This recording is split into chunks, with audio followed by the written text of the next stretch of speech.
Le mode de déploiement par filière est central pour la transition vers l'économie circulaire. Comme on l'a vu dans le module organisation, la plupart des stratégies de circularité supposent une collaboration entre les acteurs d'une chaîne de valeur. Or, plutôt que d'attendre que chacune de ces organisations-là déploie leur propre démarche de circularité et fasse appel à ces autres acteurs de la chaîne de valeur, en agissant à l'échelle de la filière, on va pouvoir accélérer ce processus, mais aussi être plus près de l'action et favoriser une mobilisation des acteurs. Parce que, évidemment, si on déploie l'économie circulaire dans le secteur de la construction ou de l'agroalimentaire ou du plastique, on ne va évidemment pas parler des mêmes stratégies de circularité.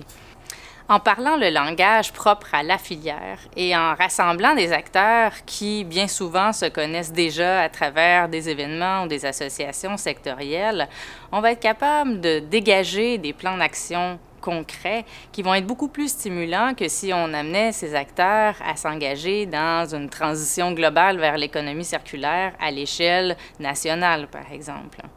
On voit ici une adaptation du schéma de l'économie circulaire spécifiquement pour la filière agroalimentaire. On voit bien que les stratégies qui sont présentées sont formulées avec des mots qui sont connus de la majorité des acteurs de la filière agroalimentaire et que ces stratégies-là sont spécifiques aux ressources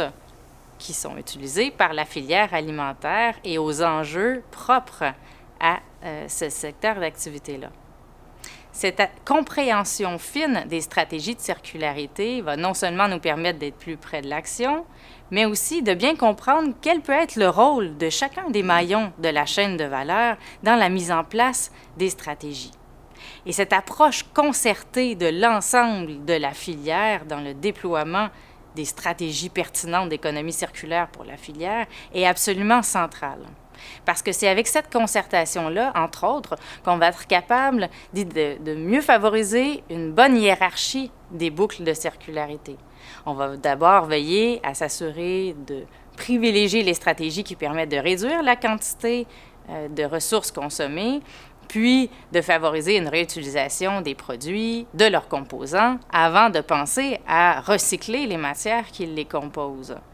Et en mettant l'ensemble des acteurs de la chaîne de valeur à la même table, on va non seulement pouvoir favoriser cette hiérarchie des boucles, mais aussi comprendre s'il peut y avoir des tensions entre certaines stratégies de circularité.